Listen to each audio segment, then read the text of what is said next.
हमनी के संस्कृति, हमनी के संस्कार सदा रहे हमनी के साथ। भारत के महान ग्रंथ और काव्य सब के संपूर्ण संकलन सब्सक्राइब करें तिलक। सांच बोली, आप जैसन उच्च श्रेणी के गदाधारी ए विश्व में केहू दूसर बा भला। बाकी भीम के हिम्मत तो देखी, खा खा के ओकर तोन पर चर्बी चढ़ गईला, फिर भी कहेला हम श्रेष्ठ गदाधारी हई। श्रेष्ठ गदाधारी? शकुनी मामा, आपके भगना दुर्योधन भी विश्व के श्रेष्ठ गदाधर बन सकेला? जरूर बन सकेला द्वारकाधीश, जरूर बन सकेला। बाकी दुर्योधन के श्रेष्ठ गदाधर बने खातिर आप जैसन गुरु के जरूरत था।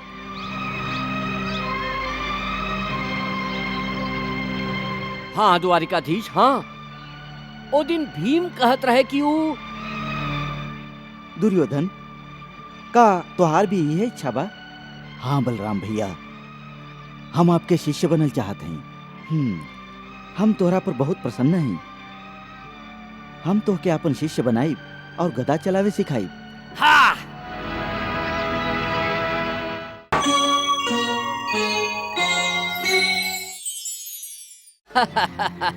ला भगीना, तोहार कान तो बन गई। अरे भगीना, तोहार कान तो अपने आपे बन गई। कैसन काम मामा जी? इतना भी नहीं खस समझत। कृष्ण और अर्जुन दोनों द्वारिका चल गईल बाड़न। द्वारिका वो चल गईलन त का भइल? तका ना भगिना, बल्कि ई पूछा कि तोहके का मिलल हा। हाँ, का मिलल हा? हमके का मिलल हा? तोहके बलराम मिल गईल बाड़न। बलराम, ऊ भी अकेले। हाँ, ऊ इवे रुक गईल बाड़न। अब बतावा भगिना कि तोहार काम बनल के ना? मामा जी, लागत तब बा मामा जी। तब बस तू पूरा तरह से बलराम के सेवा करा, उनकर खूब चापलूसी करा। हाँ, चाहे जैसे भी होखे, तोहके उनका अपन गुरु बनावे के होई। भगिना, यदि तू ऐसन कर लिहला तब विजयश्री तोहरे भाग्य में होई। हाँ ठीक बा मामा जी, ठीक बा।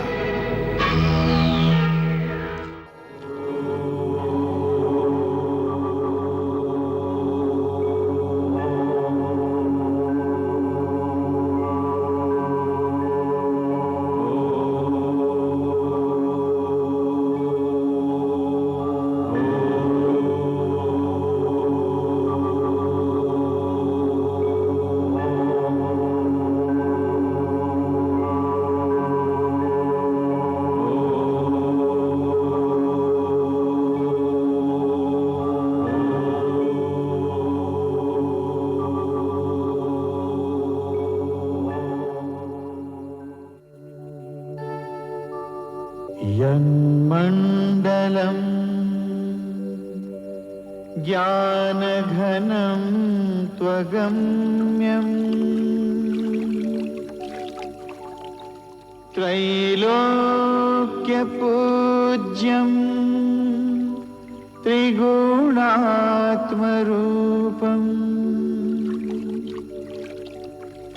समस्ततेजोमय दिव्यरूपम्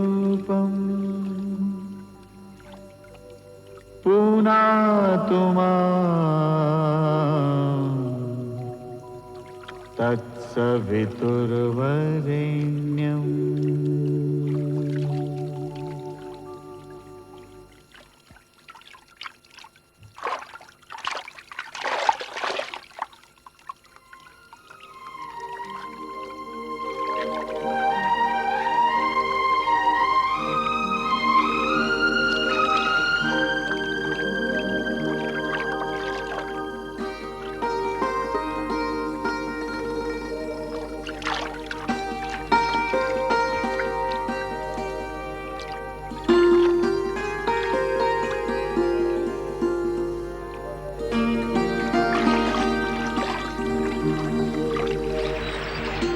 केहू बा? केहू बा?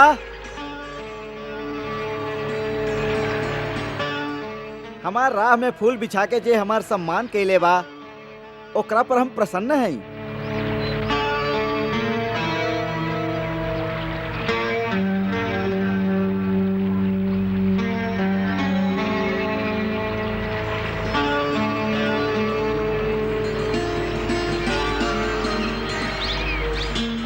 जे व्यक्ति हमार स्वागत कैले बा ओकरा के हम देखल चाहत हई।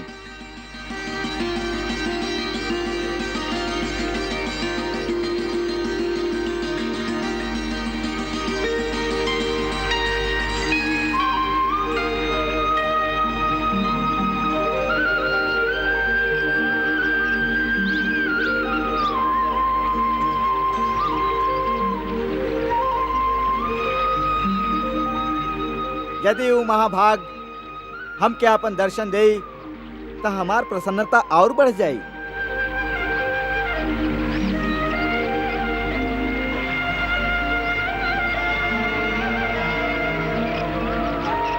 इतना कष्ट उठा के जे हमारा आतिथ्य कैले बा हम ओकर दर्शन कई चाहत हई। कृपया वो हमरा सामने आवे के कष्ट करस।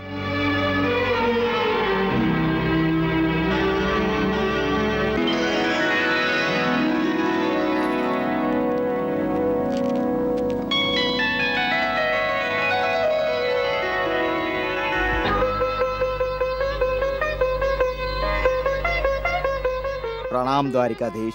दुर्योधन तू? हाँ बलराम भैया।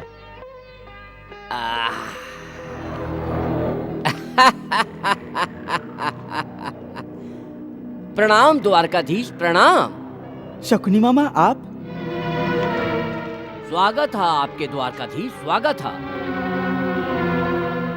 बाकी ये तरह से फूल के गलीचा बिछा के हमार स्वागत करे के का जरूरत है? ऐसा स्वागत सबके ना कईल जाला द्वारकाधीश। कुछ मानवीय हस्ती के ही कईल जाला।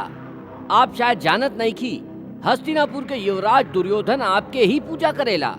हाँ?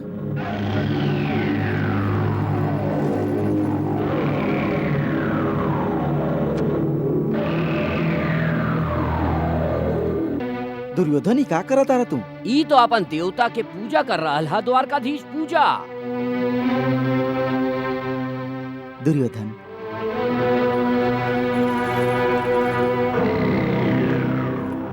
तोहार नम्रता से हम प्रभावित हो गए हैं।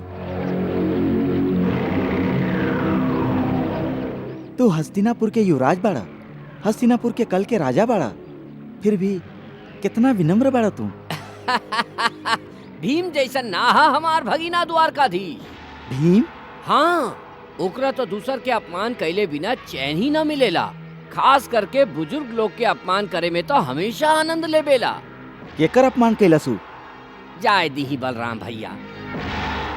यदि हम कहब भीम ऐसन कहत रहे कि ऊ बलराम भैया से भी ज्यादा निपुण हो गई है गदा युद्ध में, बुरा लागल ना द्वारकाधीश।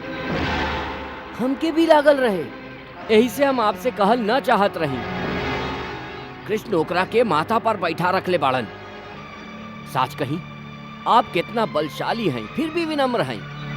अब वही कुछ दिन पहले कृष्ण से मिलना भाई, तो वो हंसत हंसत कहत रहे कि बलराम भैया तो हमेशा हमके डांटत रहेलन। हाँ तका भाई, कन्हैया हमार छोट भाई है, ओकरा डांटे के हमरा पूरा अधिकार है। बाकी कृष्ण कहवा ऐसा समझेलन दाऊ भैया, कहवा समझेलन। ऊ तो कहत रहलन कि बलराम भैया कबो समझदारी से कामे ना लेबेलन। ऐसन कहलस कन्हैया? हाँ बिल्कुल ऐसन कहलन। काहे भगीना? हाँ मामा जी, हाँ। द्वारकाधीश, जबकि असलियत तो ई है कि आपके वजह से केहू द्वारका की ओरी आंख उठा के देखे के हिम्मत ना करेला। साच बोली, आप जैसन उच्च श्रेणी के गदाधारी ए विश्व में केहू दूसर बा भला। बाकी भीम के हिम्मत तो देखी, खा खा के ओकर तोन पर चर्बी चढ़ गईला, फिर भी कहेला हम श्रेष्ठ गदाधारी हैं। श्रेष्ठ गदाधारी? शकुनी मामा, आपके भगना दुर्योधन भी विश्व के श्रेष्ठ गदाधर बन सकेला? जरूर बन सकेला द्वारकाधीश, जरूर बन सकेला। बाकी दुर्योधन के श्रेष्ठ गदाधर बने खातिर आप जैसन गुरु के जरूरत था।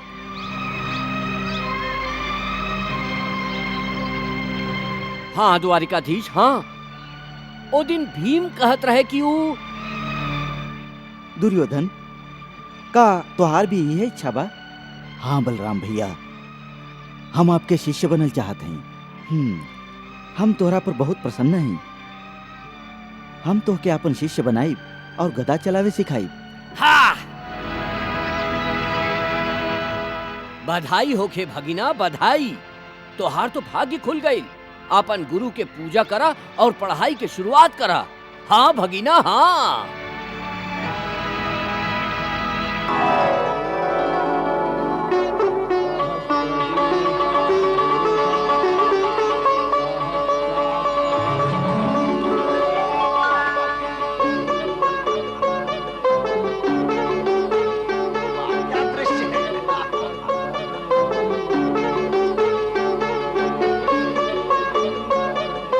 वाह भगिना, वाह। भगिना खूब सेवा करा, दाऊ भैया के खूब सेवा करा। जय होखे, जय होखे, जय होखे द्वारकाधीश बलराम के, जय होखे।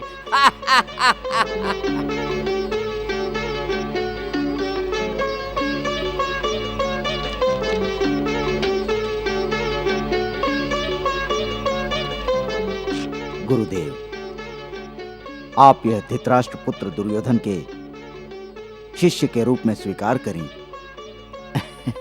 तथास्तु। आ, आ,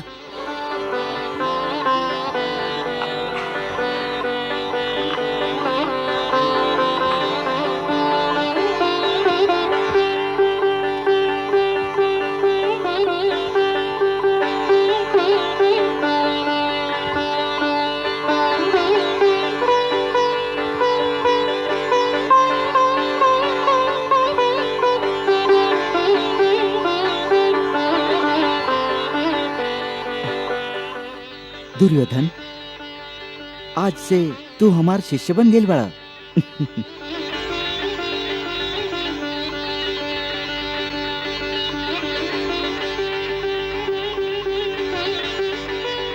तोहार अभ्यास जल्दी शुरू हो जाए, यशस्वी होखा। बधाई होखे भगिना, बधाई होखे।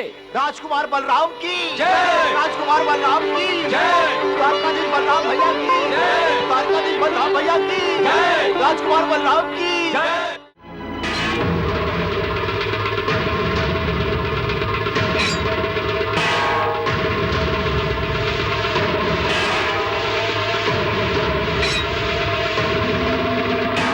अरे अरे भगिना, संभाल के भगिना। दुर्योधन,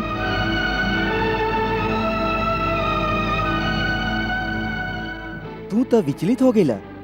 तोहार ध्यान क्या रहा? हाँ, आओ। दुर्योधन, यदि श्रेष्ठ गदाधर बने के हा तो मन के एकाग्रता बहुत जरूरी है। जी, आओ।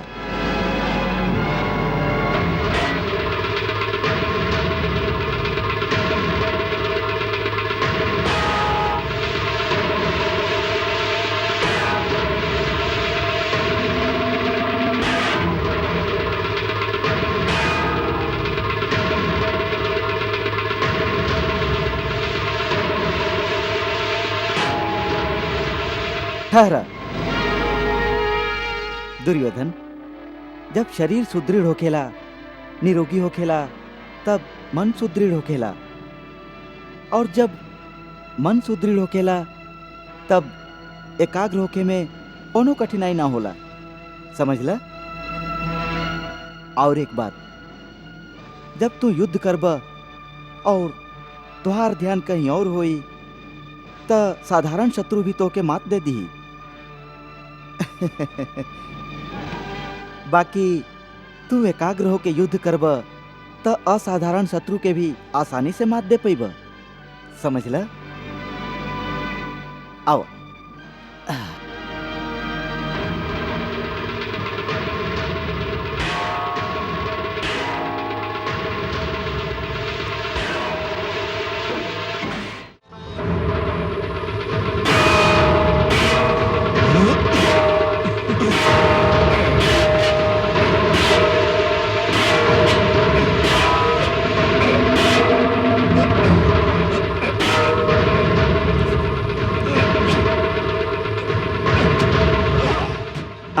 दुर्योधन, एगो महत्वपूर्ण बात यह है कि गदा युद्ध खेले वाला योद्धा के कमर के नीचे कबो वार न किल जाला।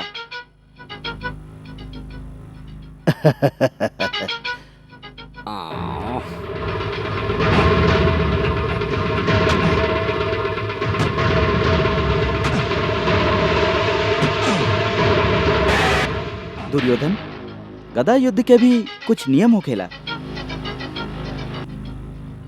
जेकर हाथ में गदा ना होखे ओकरा पर कबो वार ना केल जाला। ला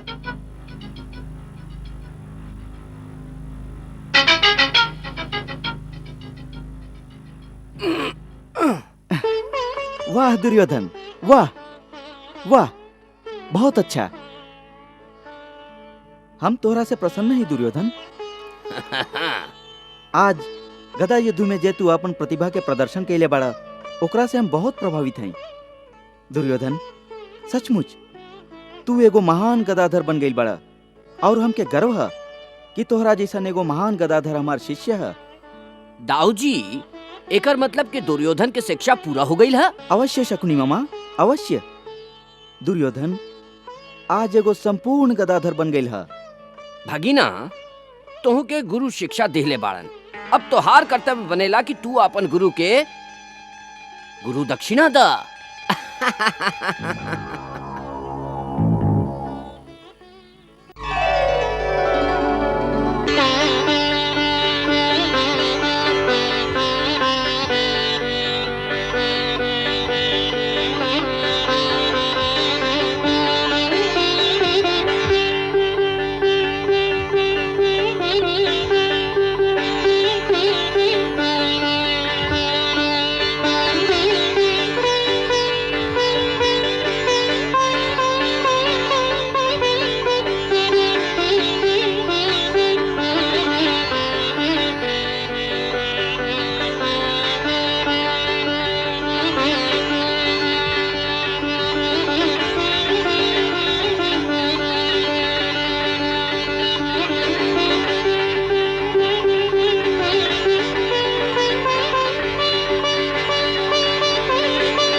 आयुष्मान होखा दुर्योधन, आयुष्मान होखा। गुरुदेव, आपके हम का दे सकत हैं, आप तो स्वयं परिपूर्ण हैं। फिर भी गुरु दक्षिणा के रूप में आपन शिष्य के ओरी से तुच्छ उपहार स्वीकार करें गुरुदेव।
दुर्योधन, हमहू तोहरा से बहुत प्रसन्न हैं।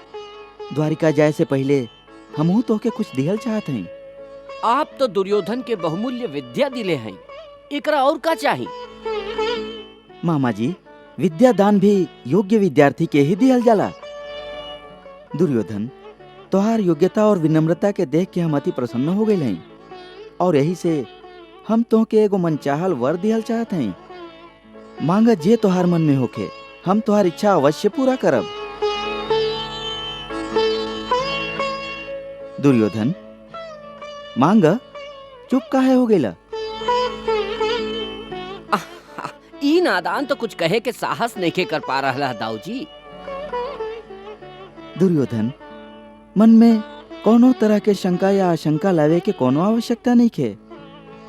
तू मांगा जे तुहार मन में है, हम तुहार इच्छा अवश्य पूरा करब, ई हमार वचन है।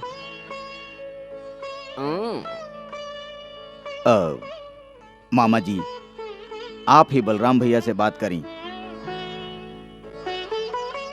प्रणाम। मामा जी, आप ही बता दी कहा दुर्योधन के मन में?